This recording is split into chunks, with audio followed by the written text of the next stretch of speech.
Let's talk about Warhammer 40k again, especially Chaos Space Marines. Now, I don't know about you, right, but in the UK, Boris has introduced some roadmap to taking us out of a lockdown, which ends in mid-June. So he could be back to playing games about then. But this is Boris Johnson, and he changes his mind so often. He usually goes off half-cocked, so I'm not counting on it. But I am actually thinking about what I'd like to do in the future, and that's what this video is about. Now, one of the things I'd like to do is I'd like to try 20 Raptors, a 20 Raptor squad, and maybe a 10 Warp Talon squad. Now, the thing about assault troops is once you get into combat, they tend to munch their way right across a flank. Now, the rule where you could, go into combat, leave combat, get into combat, whatever, with jetpacks seems to have gone bye-bye. It's not in now. But, well, I haven't seen it in now yet. But you can still jump in, attack, and then leave, again, fall back. So you could get two really good attacks in. Now, with Raptors, they'll get an average of about 61 attacks with a 20-man squad. Because they'll get 3 attacks each and one extra one for the champion. Right, for 20, that's 3 times 20 plus 1 for the champion. So you end up with 61 attacks on the turn they charge. Because you either get 1 attack each, 1 for the chainsword, and 1, because they charge that turn, because they're Chaos Space Marines.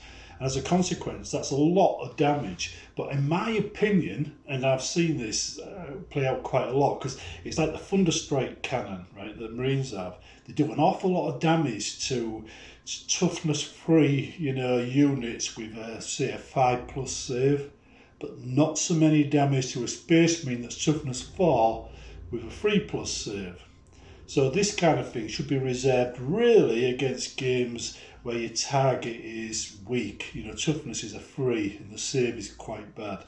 Right? But assuming you've got that, and assuming that's what you come up against, a 20-man squad of Raptors charge in from a hidden position, because if you deploy them behind a building and then charge them around a building into combat, or maybe through an open doorway, then the opponent, if you can't see him, he can't shoot. So you get a free strike. You get to attack without any overwatch. And you charge in, and then the 20 men, which the rules now I think it's you've got to be an inch of the one in front of you and the one behind him, or something like that. But you get quite a lot of people attacking now compared to 8th edition. Right? And then 60 attacks, then the next turn you fall back. And you do it again, the turn after that. So you've got quite a lot of damage with 60 attacks. Or you could follow up, into engaging other units. With a 20-man squad, you could spread it around and engage quite a lot of units on the front line, especially if your opponent's bunched up. Now, in my experience, when you do that with a large squad, because I used to do it with Zangors, cultists, especially with tired traitors, you just engage as many units as you can. And that units can't do anything for that turn. You're free to dominate that side of the board. So it's a winning strategy. It's probably why right now demons are doing quite well in 40k, because this particular strategy is known to work. Getting your men engaged in combat so your opponent can only do is fight back is a winning strategy. But it does rely on a large blob of troops. And then you've got Warp Talons. Not quite the same thing, right? Warp Talons are only available in 10-man squads. But the thing is, you see, these are AP -2. Now, they might be user strength, which is 4+. And that might mean, that it's going to be it's going to be wounding on a Space Marine on a 4+. But the -2 means that Space Marine has suddenly got the save of an Imperial Guard. So if you are coming across anything with a 3+ save, you use Warp Talons instead. But since you can only take them in squads of 10, you'd effectively be taking 2 squads of 10. But with 2 of them, you get an additional attack to start off with. So it's just like the chainsword. They would be getting roughly 3 attacks each. So that'd be 30. In fact, it's 31. So they get 32, 62 for two squads of 10. so they get an extra attack compared to the Raptors. But when they do charge in, this AP mana 2 makes a difference. Also, these get an invulnerable save of 5+, which is very, very handy, especially if you're taking on something big or trying to slow down a dreadnought. You've got, you know, your standard deployment. You can deploy them in orbit and stuff, that kind of thing. You know, so that's not too bad. They do what they call a Raptor Warp Flame Strike. The law says they materialise above the target out of the warp, and the opponent has no chance of responding. In practice, it's 9 inches away, the standard 9 inches away, just like Raptors. So if you're going to take on Guard, Cultists, anything with a toughness 3, maybe Elder Guardians, Raptors. If you're going to take on Space Marines, Warp Talons. Now the Warp Talons themselves, I used mine recently and they did a really good job against Space Marines. But they should do, because that's what Lightning Claws are about. With the Raptors though, you get bolt pistols. Now I can't remember, you could tell me below if you remember, but it says I can't remember if you can fire pistols in combat, but you used to be able to do it in 8th, and they have pistols, so they can actually shoot as well as charge, so they're not going to be completely helpless. And I think the leader can probably, let's have a look, yeah, he gets special weapons, champion equipment, so yeah, you can equip him accordingly, so you can make it more dangerous. Now, I've said this in another video, but if you're going to take an assault troop, you want a hero to go with them of some kind. Now that can be a Demon Prince, it could be just a normal Chaos Lord with a Thunder Hammer and jump pack like I do, but you want something that's capable of smashing vehicles along with them for the ride, because you will come across things that are difficult for them to get rid of, and it's very, very handy if you've got a unit there especially for that job. And in this case, a Chaos Lord with a jump pack and something heavy like a Thunder Hammer or a Demon Prince with the appropriate axe, that will do the job. So yeah, Raptors and assault troops, they can win you the game. They literally could just go right across the front line, engaging and following up and like that. But remember, that first charge is the only charge they get the full 60 attacks with, you know, when you're talking Raptors, or 30 when you're talking Warp Talons. It drops down to 40 and 20 after the first attack. So you could think of like removing them, you know, falling back and then attacking again to keep having the maximum impact. That way you get the maximum attacks. Also, you know, if you engage enough of the front line, like I said previously, you can stop your opponent defending himself whilst your forces close the gap.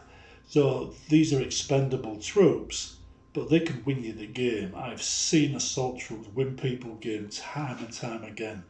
It's ridiculous. Now, if you're talking about closing the gap with these so you can get into combat with other things, then there's only really one. Well, you could use bikes, but there's only one I would really go for, and that is Chaos Spawn. Now, Chaos Spawn might appear to be a bit lame with too many D6 rolls and stuff, or D3 rolls, but quite frankly, right, they're really, really good. See, the toughness 5 means bolt guns are wounding them on a 5. So that's the key. That's an important factor there. Anything with any normal unit with a toughness higher than 4 means a normal weapon like a bolt gun, which would typically be used against that type of unit, would be wounding on a 5, not a 4.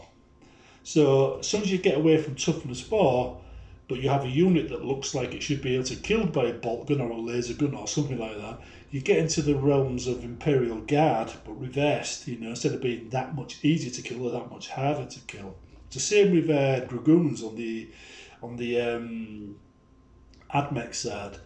They've got toughness 6, you know, Iron Striders, and they're literally hard to kill for that reason. People don't fire laser cannons at them because they think they're weaker than that, but the toughness 5 or a 6 makes a difference, because both toughness 5 or a 6 is still a 5 to wound on a bolt gun, you see, so they're worth it. So Chaos Spawn are especially good in that area. Now they have a user strength, but Chaos Spawn are 5 strength anyway, and you've got AP -2 and 2 damage. And if you roll the dice here, you've got either razor claws, grasping, whatever they are, pods, and toxic hemorrhage. Now you could have AP -4 for razor claws, so anything you attack isn't getting a save. You get grasping pseudopods, that's +2 attacks, because they get D6 attack, that's minimum 1, so you get a minimum of 3 if you get that. Or toxic hemorrhage, we can reroll failed wound rolls, says for that. So either way you're good, and I happen to got here, they also strike fear into units just like Raptors do. You know, -1 the leadership.